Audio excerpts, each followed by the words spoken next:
ايامك سعيده، كل عام وانت بخير، من العيد ان شاء الله. الله يحفظك ويحفظ العراق كله. كل عام وانت بخير، صحه وعافيه. تفضل تفضل، اهلا وسهلا.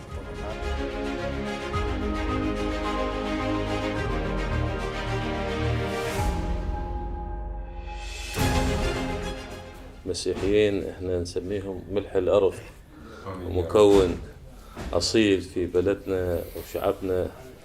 الآباء والأجداد كانوا لهم إسهاماتهم في بناء الدولة، وإن شاء الله وجودكم في هذا البلد هو عامل قوة.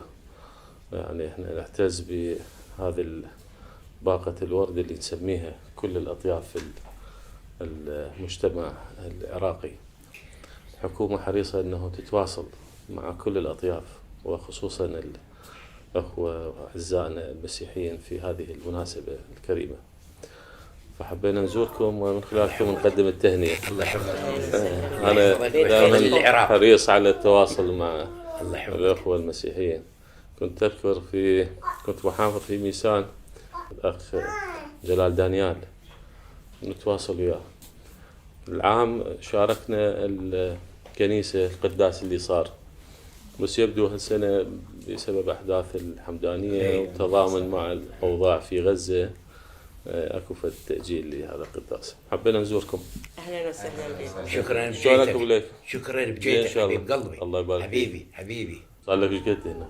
هذا أنا من 68 بهذا البيت. ما شاء الله. من 68 بهذا البيت. نحن أصلي أنا كرادي من كرادة بشارع عصفر. كرادة.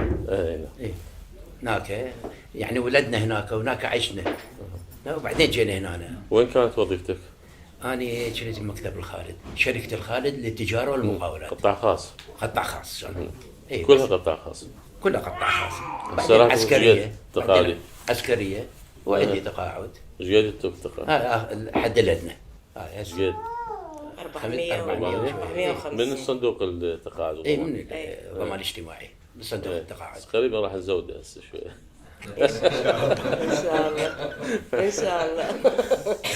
نحن نريد الشعب العراقي يفرح. والله الشعب العراقي يفرح، اهم كل شيء. احنا فرحانين. احنا مهمتنا وواجبنا شلون نخدم الشعب العراقي ونفرحه. وقاعد نعمل نعمل بالممكن ان شاء الله.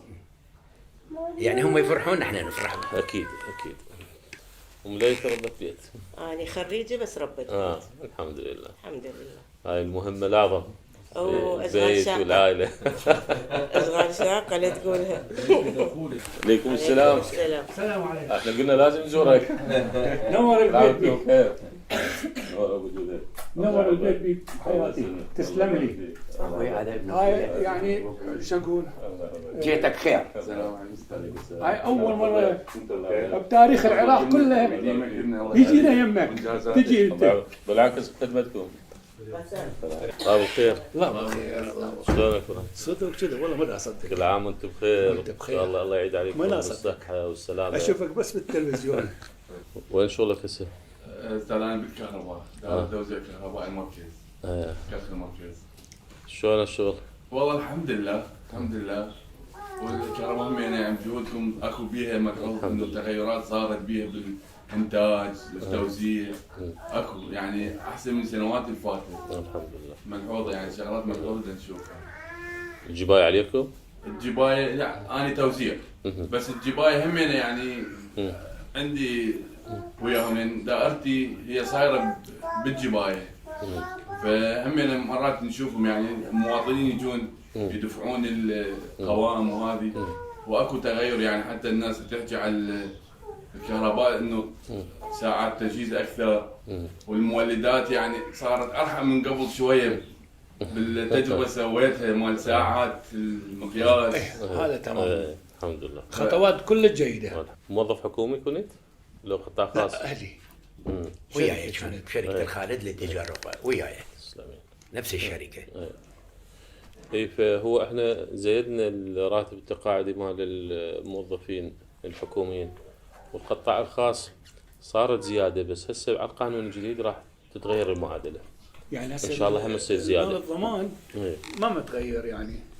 هذا القانون دخل حيز التنفيذ قبل اقل من شهر، فهذا راح يحسن من الراتب التقاعدي وهم الولد يعني هسه الولد انا سالت عليهم قطاع خاص يدفعون الضمان مو؟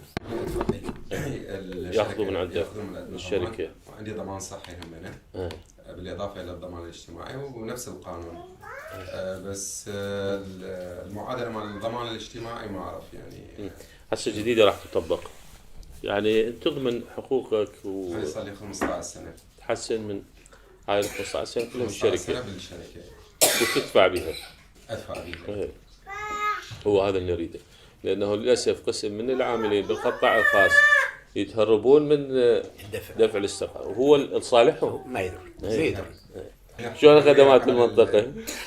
زين الحمد لله. زين يعني ابني سرمد يقول دي اسوي، الرجال دي اسوي، الرئيس دي اسوي، هذا سرمد كل وقت يقول لي يداوم مدينة الصدر يداوم يجي تعمير شارع الجسور اللي تصير. الحمد لله.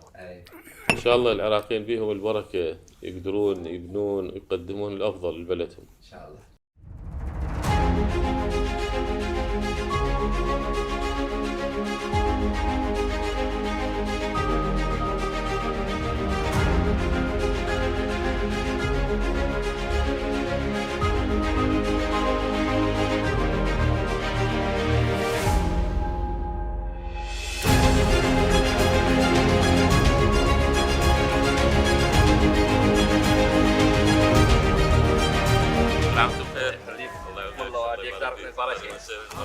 غير تخابروني والله يعطونا خبر. اهلا وسهلا.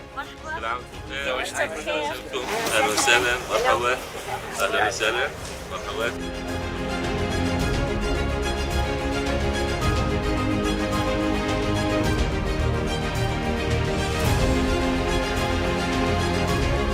شرفتنا ونورتنا على راسي. كل عام وانتم بخير.